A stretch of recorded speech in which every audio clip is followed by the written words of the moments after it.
Hello दोस्तों, आप सबका स्वागत है आपके अपने एजुकेट चैनल में। मैं अंकित कुमार, इस चैनल का होस्ट और आप सबका दोस्त।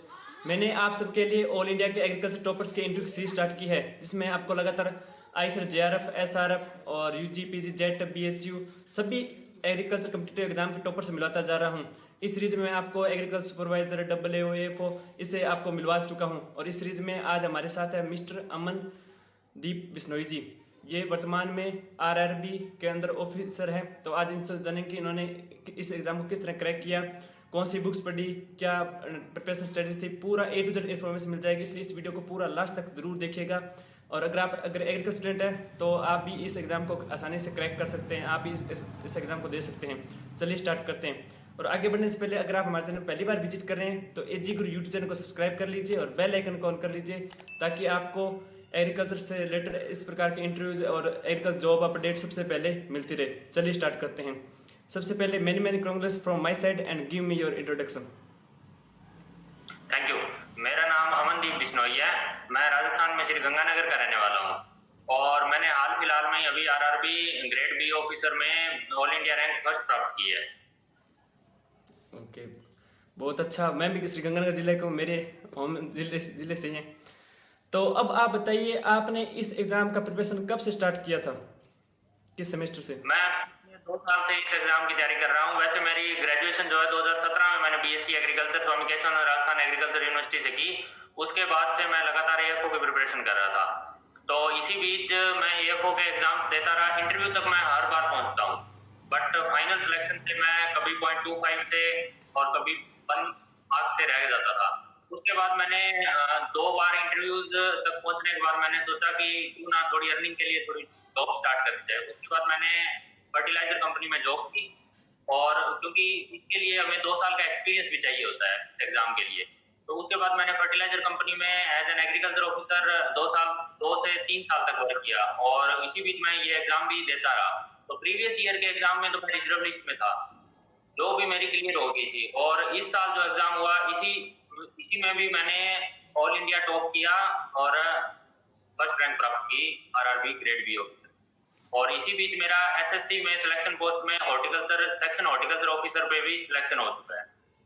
तो ये 3 एग्जाम मैंने हाल फिलहाल में क्रैक। बहुत ही अच्छा। आपका ऑल इंडिया के अंदर फर्स्ट रैंक है सर? हाँ, ऑल इंडिया मेरा फर्स्ट रैंक है। बहुत ही अच्छा। और आपने इसके लिए कोई कोचिंग ज्वाइन की थी या सिर्फ सेल्फ स्टडी से क्रैक किया था?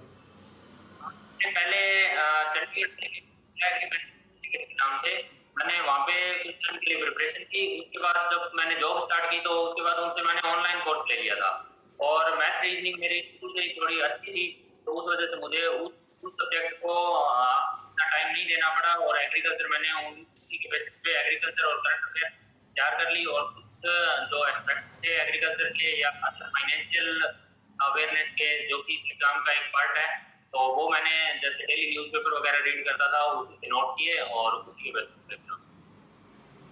ओके, तो अब इसके लिए बताइए एलिजिबिलिटी क्राइटेरिया क्या होता है? एलिजिबिलिटी क्राइटेरिया तो इसके लिए आपके पास बीएससी ऑनर्स एग्रीकल्चर की डिग्री होनी चाहिए, और उसी के साथ साथ 2 साल का आपको एग्रीकल्चर से रिलेटेड फील्ड में एक्सपीरियंस होना चाहिए, जैसे किसी कंपनी का एक्सपीरियंस हो 2 साल का। उसके बाद आप इस एग्जाम को दे सकते हैं। और क्या एग्जाम पैटर्न रहता है, कौन से सब्जेक्ट पढ़ने पड़ते हैं?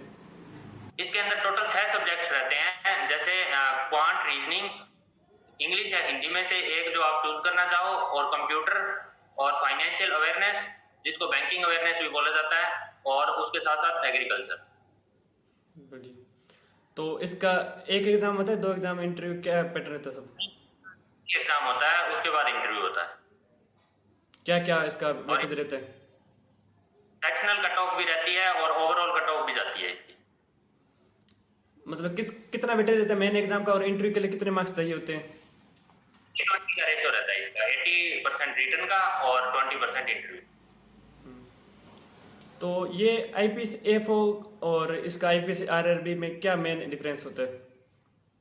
एएफओ जो होता है वो स्केल 1 ऑफिसर होता है, जबकि ये थोड़ा उससे ऊपर ग्रेड बी में आ जाता है, जो कि स्केल 2 ऑफिसर है। जैसे आईपीएस एएफओ, अगर एक बार आप आईपीएस एएफओ की जॉब ज्वाइन करते हो तो उसके 6 साल बाद आप स्केल 2 ऑफिसर बनते हो, और इसमें डायरेक्ट आप स्केल 2 ऑफिसर, जो कि 6 साल का गैप कवर कर जाता है ये, तो आप एक आईपीएस एएफओ से बड़े लेवल के अधिकारी बनते हो। ये क्या आईपीएस एफओ की तरह हर साल आता है एग्जाम? आईबीपीएस एएफओ की तरह ही हर साल यही एग्जाम होता है। तो आपके टाइम कितनी सीटें थी इसमें? मेरे टाइम पे इसमें 15 सीटें आई थी, जिसमें से एक बार तो इन्होंने कुछ सीटें विड्रॉ हो गई थी, उसके बाद टोटल सिलेक्शन जो फाइनल सिलेक्शन हुआ है वो 17 सीटों पे हुआ है। ये ऑल इंडिया लेवल पर होता है क्या? ऑल इंडिया लेवल पर ये एग्जाम। तो अब आप बता दीजिए बुक्स आपने कौन सी पढ़ी थी? मैंने जैसे कि आर के शर्मा, हेमराज सुंडा, ये बुक पढ़ी, और उसके साथ साथ जैसे मैंने बताया कि मैंने कोचिंग ली थी पहले, तो उनके नोट्स भी पढ़े थे, और उसके से ऑनलाइन टेस्ट सीरीज वगैरह ज्वाइन करके प्रैक्टिस सेट लगाता था। ओके। तो इतनी बुक्स काफ़ी है इसके लिए, कोई ऑब्जेक्टिव बुक्स कोई? ऑब्जेक्टिव बुक्स तो आप चाहो तो पढ़ सकते हो, बट मेरा ज्यादा इंटरेस्ट नहीं था ऑब्जेक्टिव बुक्स में, मैं सब्जेक्टिव पे ज्यादा फोकस करता था। जैसे मैंने शुरुआत में अरुण कात्यायन भी पढ़ ली थी, तो दोबारा मुझे उतना उसके लिए डीपली पढ़ने की जरूरत नहीं महसूस हुई। और इसमें क्या है कि एग्रीकल्चर बिल्कुल बेसिक आता है, परंतु करंट अफेयर्स का मैटर ज्यादा रहता है एग्रीकल्चर से रिलेटेड।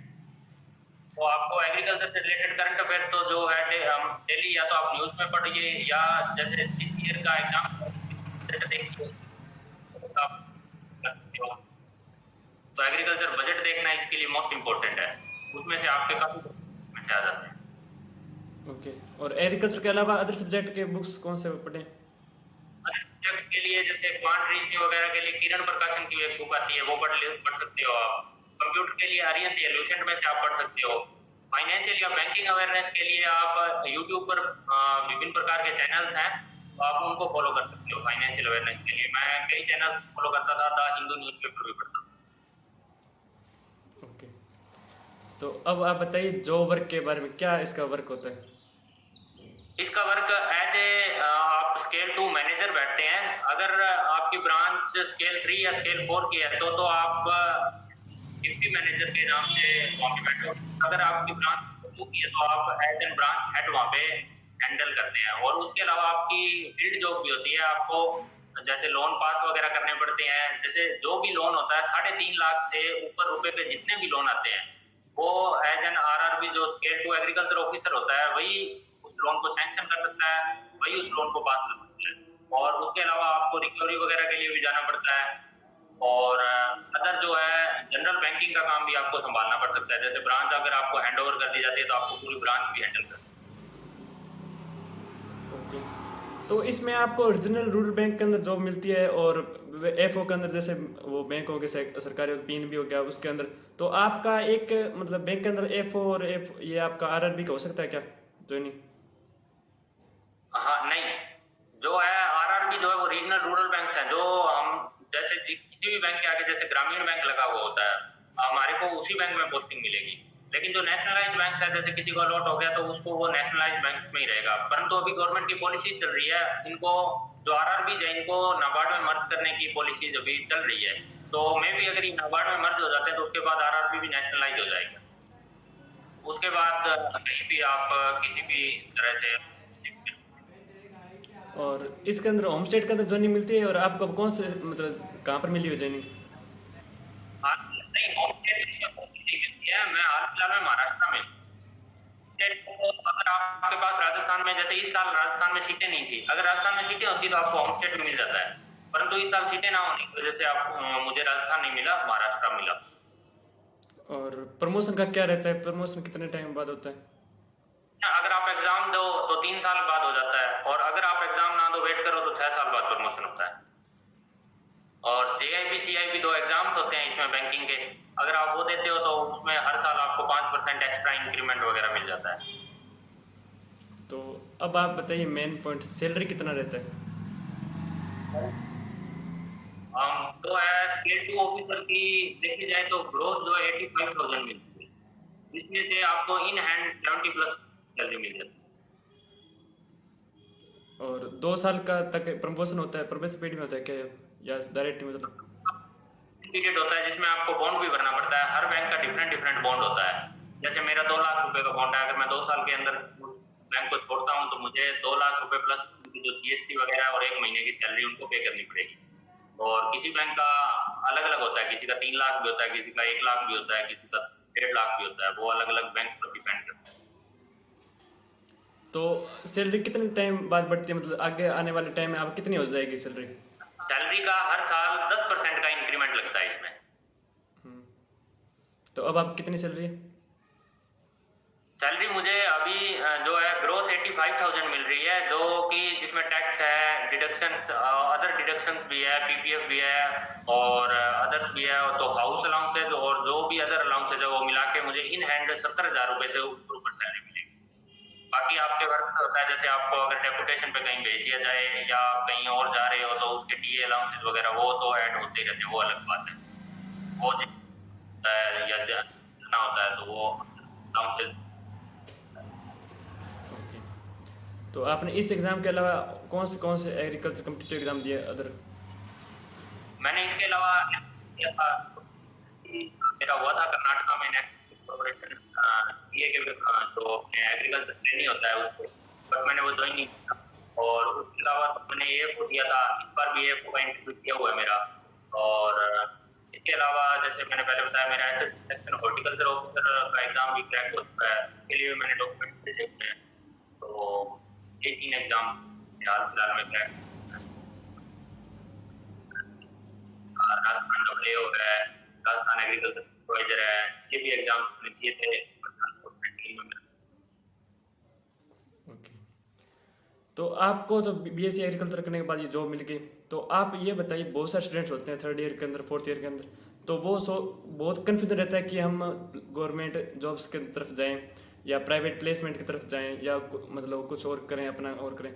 तो आपको क्या लगता है, एमएससी करना अच्छा रहता है या नहीं करें, या क्या आपकी क्या एडवाइस है?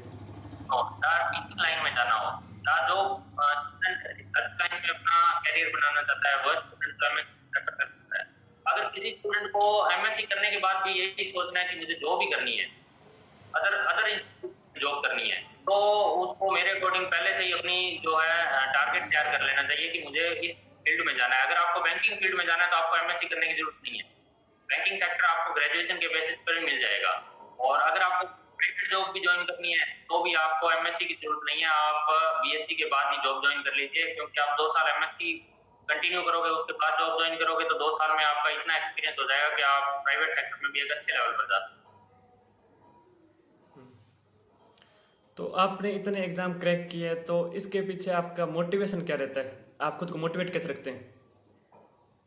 मैं जैसे कि मैंने शुरू से बताया कि मेरे बहुत से एग्जाम्स ऐसे थे जब मैं इंटरव्यू देने के बाद भी मैं रह जाता था। एसबीआई पीओ तक का भी इंटरव्यू मैंने दिया हुआ है, बट मेरा अनफॉर्चुनेटली उसमें भी नहीं हुआ था। IBPS PO, SBI PO, Nainital bank, Punjab and Sind bank, other जो भी डिफरेंट बैंकिंग एग्जाम होते थे, मैं किसी भी एग्जाम सारे एग्जाम तो मेरा जो मोटिव है वो मेरी करती रही है, मेरी करती को हमेशा। जब मेरा नहीं होता था तो मैं उदास होकर बैठ जाता था, बट मेरे पापा, मेरी मम्मी, मेरे भाई और सब मुझे बोलते थे कि नहीं, तू जब यहाँ तक पहुंचता है तो आगे भी जरूर पहुंचेगा, तू कर सकता है। उन्हीं का मोटिवेशन।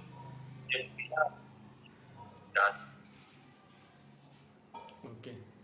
तो आपने मेरे सभी सवालों का बहुत अच्छी तरह से जवाब दिया है। फिर भी कुछ रह गया जो अपकमिंग जूनियर्स या एग्रीकल्चर स्टूडेंट्स जो बहुत सारे एग्जाम की तैयारी कर रहे हैं, यूजी के अंदर है, पीजी के अंदर है, तो उनके लिए कुछ कहना चाहेंगे तो आप बता दीजिए।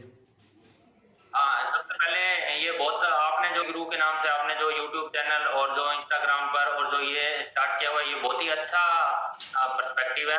तो मेरी सभी स्टूडेंट्स से यही निवेदन है कि आप इनको फॉलो कीजिए, और जो भी आप लोग वीडियोस वगैरह डालते हो, जो भी आप करंट स्टडीज के लिए मैटर डालते हो, तो सारे स्टूडेंट इसको फॉलो करें, तो स्टूडेंट्स के लिए ये अच्छा रहेगा। और उसके अलावा आप तैयारी करते रहिए, कभी भी मायूस मत होइए कि आप ये कर नहीं सकते। अगर आपने सोच लिया कि आप कर सकते हैं तो आप डेफिनेटली उस चीज को हासिल कर पाओगे। ओके। आपने अपना कीमती समय निकाल कर इंटरव्यू दिया, बहुत बहुत धन्यवाद। Thank you.